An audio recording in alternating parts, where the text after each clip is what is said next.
todos los años vas desde Muy buenas noches a todos y muchísimas gracias por estar acompañándonos aquí en el Toro por los Cuernos un miércoles más. Este miércoles es un miércoles muy importante porque yo cuento con dos invitados verdaderamente extraordinarios. Ya lo verán ustedes cuando se los presente. Y el tema es algo que para Ferrol yo creo que es absolutamente fundamental. Hace 22 años nos hicieron un regalo precioso poniéndonos en el mapa del camino inglés, del Camino de Santiago, pero en su ramal el Camino Inglés. Esto parece que a muchos pues no les importó, porque este camino es un poco la cenicienta de todos los caminos. Es un camino que está mal señalizado, es un camino que está bueno, yo creo que que no está en absoluto protegido ni mimado, ni por la Xunta, ni por el Ayuntamiento, e incluso hay mucha gente en Ferrol que si yo le pregunto, ¿saben ustedes dónde cogen las credenciales para arrancar ese camino? Pues piénsenlo ustedes, seguro que no tienen ni idea, pues se cogen en San Julián. Bueno, pues de estas cosas y de este importante tema, de este camino inglés, vamos a hablar esta noche con Constantino Chao, profesor de literatura, miembro de la Asociación de Amigos del Camino, que ha hecho todos los caminos. Sí, prácticamente. Muchísimas gracias por estar aquí, porque vienes de Betanzos y vienes a charlar un poco y yo creo que abrirnos los ojos a los ferrolanos de la importancia que es el contar con un inicio de un camino, ¿no? Del camino inglés. Pues sí, bueno, para empezar no es realmente ninguna molestia venir a Ferrol. Yo viví en la comarca de Ferrolterra 18 años y entonces Ferrol era pues siempre el centro de referencia y por eso para mí volver a Ferrol supone recuperar viejas sensaciones. Mientras venía para aquí, para la sede de la televisión, pues yo me sentía rejuvenecer, por eso para mí siempre es una maravilla volver a Ferrol. Pues muchísimas gracias. Y Eduardo Framolinero, Hola, profesor de Historia, bueno, escritor, poeta, ¿qué más? Nada, y en este caso amante del... Y amante del camino. Hombre, y además, oye, de Ponferrada. Claro, ahí está, yo soy de un pueblo que nació prácticamente con el Camino de Santiago. Y claro, yo he visto el fenómeno de cómo incluso una de las identidades del Bierzo, en general todos los pueblos del Bierzo, se ha ido transformando gracias al Camino de Santiago, sin contar el dineral que ha dejado, que yo no lo sé contar, pero me lo hablan. La gente que vende bocadillos, la gente que vende cecina, en esas cosas así de plástico, los hoteles, y lo veo. Cada vez que voy por allí veo el fenómeno de la riada de gente que va para allá. Y los que vuelven, gente mayor, que después vuelven, en fin, a revivir sus batallitas, porque hacer el camino es uno de los sacrificios fuertes, pero que psicológica y mentalmente compensan. O sea, es mucho más que una promoción turística. Es fundamental para el desarrollo de las comarcas y de las ciudades por donde el camino pasa. Claro, son muchas cosas. La faceta religiosa, que hay gente que lo hace, yo lo he visto, que entra en las iglesias y vive ese fenómeno. Y no solo en las iglesias, Eduardo, hay un dicho que dice que el peregrino reza con los pies. Ah, bueno, claro, hombre, es verdad, qué bonito, el paisaje, tienes el paisaje razón. se convierte en el templo. Eso es. Templo que por desgracia, y esto es ya empezando pues a meternos con las instituciones, vamos a decir que una de las desgracias es precisamente que a veces el peregrino que quiere rezar en las iglesias se encuentra la iglesia cerrada. Claro, por favor. Se ha dicho en muchas ocasiones que tres son los enemigos del peregrino. Los perros, ¿verdad? Y los párrocos, los perros y los párrocos. Claro. Eso de las iglesias bueno, y otra P, y los polígonos industriales. Ajá, eso es verdad. Son tres P's, perros, párrocos y polígonos industriales. Los tres, vamos, las bestia negra del camino. Porque otras P's no son enemigos. Claro, no digo más. Es que hay capillas emblemáticas. Yo el camino francés, el tramo gallego, pues lo hago prácticamente todos los años.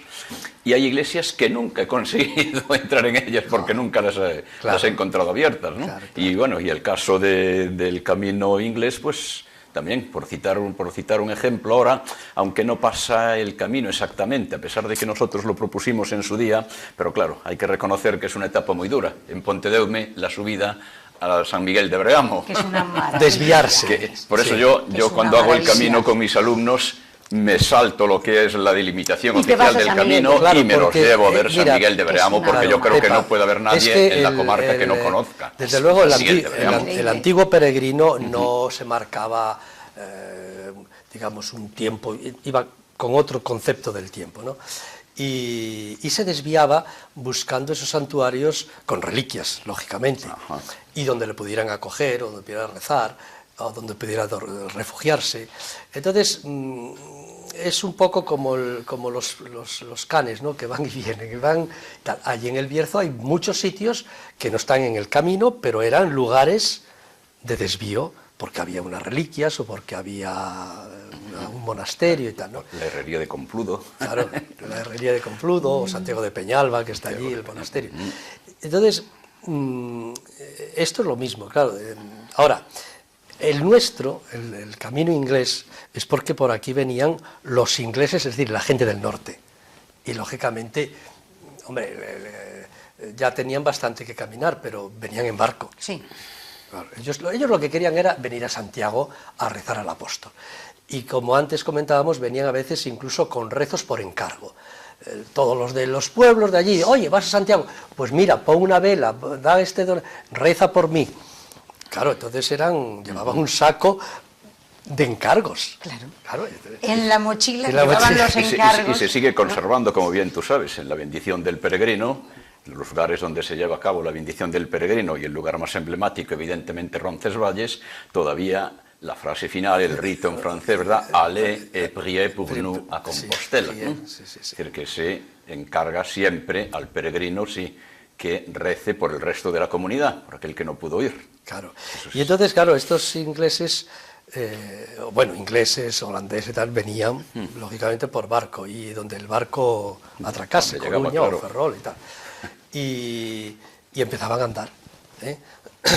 Y claro, ahora, como yo traigo aquí un librote que es la traducción de la historia compostelana. Claro, es la época de Gelmírez. Gelmírez fue el gran promotor, el hombre que puso en el mapa Santiago realmente, y logró que toda Cluny, todos los monasterios de Cluny, cientos y cientos de monasterios, aconsejaran a todos los europeos a venir a Santiago, que ya es decir, bueno, todo esto costó dinero, claro, es como poner un anuncio en la televisión, cuesta dinero, claro, y entonces, claro, pero cuando los ingleses dejaron de ser piratas, que debió ser bastante tarde.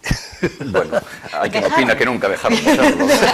Sobre eso podemos hablar mucho también sobre ese tema de los ingleses en el camino. Entonces empezaron a venir a peregrinar, ¿no?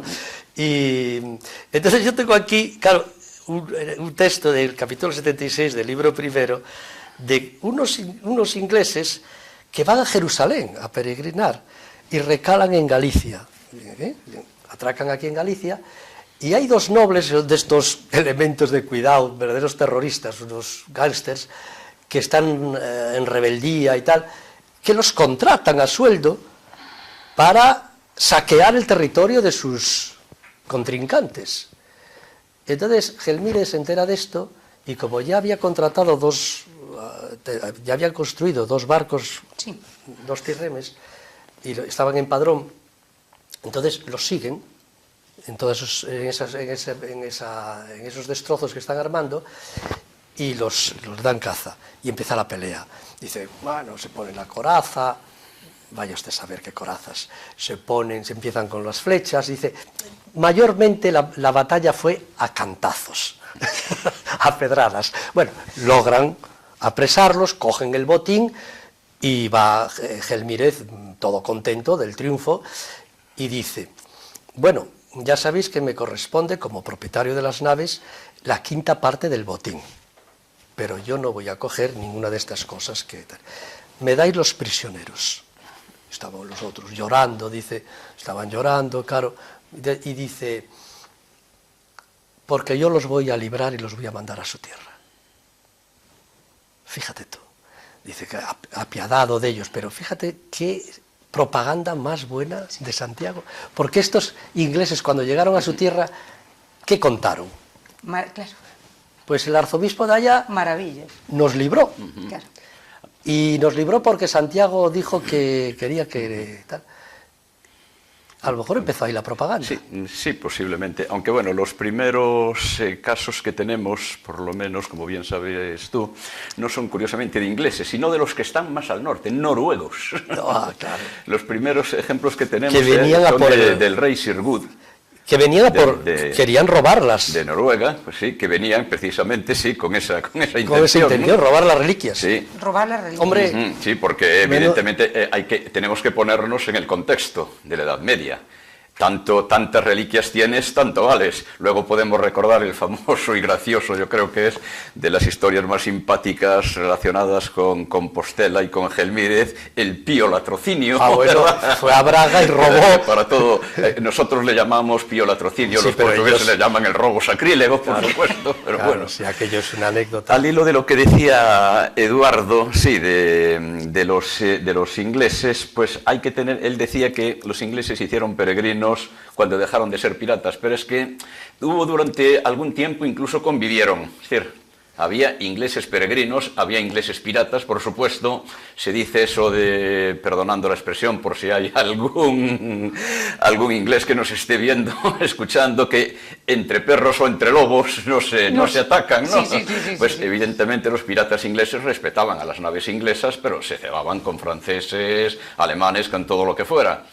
Y en una ocasión también consta en la historia compostelana de que en el puerto de Coruña un barco de peregrinos ingleses fue apresado por los habitantes los que querían hacer una escabechina con ellos porque estaban hartos de los piratas, ¿no? Y tuvo que intervenir el propio arzobispo de Compostela, porque el arzobispo de Compostela tenía también un diezmo en todos los barcos que arribaban a Coruña. Es decir, que aquí ya sabemos que en el siglo XII Coruña es un puerto de peregrinaciones, porque el arzobispado de Santiago tiene un diezmo sobre todo barco que llegue o salga de Coruña. Es decir, ahí ya sabemos, por tanto, que el camino inglés radicaba en esa época. Y como bien decía antes Eduardo, por supuesto, claro, unos llegaban a Coruña, pero otros llegaban a Ferrol, otros a lo largo de todo el Cantábrico. Sí. Otros se quedaban en Santander. Tenemos de esta zona, pues tenemos también, sí, registrados casos, pues desde Cedeira, Ortigueira, también. Donde podían. En Ribadeo, porque Ribadeo ya era un puerto también que tenía conexiones, como bien sabes, con el norte de Europa. Esto creció mucho cuando ya la piratería dejó de existir de una manera, digamos, endémica. Cuando los piratas se convirtieron en mercaderes, vaya, no quiero con esto decir que el origen de los mercaderes es la piratería, pero bueno, cuando se convirtieron en mercaderes, y cuando ya aquellos reyes de León, Galicia, como Fernando II o Alfonso IX, empezaron a potenciar las villas marineras, como Noya, como Pontevedra, que además les daban unos fueros de una cierta autonomía respecto a los nobles y respecto a los obispos. No siempre se lograba, pero ya había esa cosa municipal de villas burguesas y tal. Y claro, esta gente se dedicaban a la pesca, al comercio, y lógicamente nuestra tendencia es ir hacia el norte, claro. Y ahí se potenció mucho. Y concretamente Fernando II, me parece que es el único rey que está enterrado en la catedral, es el único que quiso, porque todos iban a Sagún o a algún sitio de estos, o a León. Este quiso, se consideró muy compostelano, muy gallego, y dijo, no, a mí me enterráis al lado del apóstol, y allí está. Y entonces este es uno de los, para mí, todo un personaje, este Fernando II, que tiene clara conciencia de que Galicia respira con dos pulmones, uno el mar y el otro el Camino de Santiago.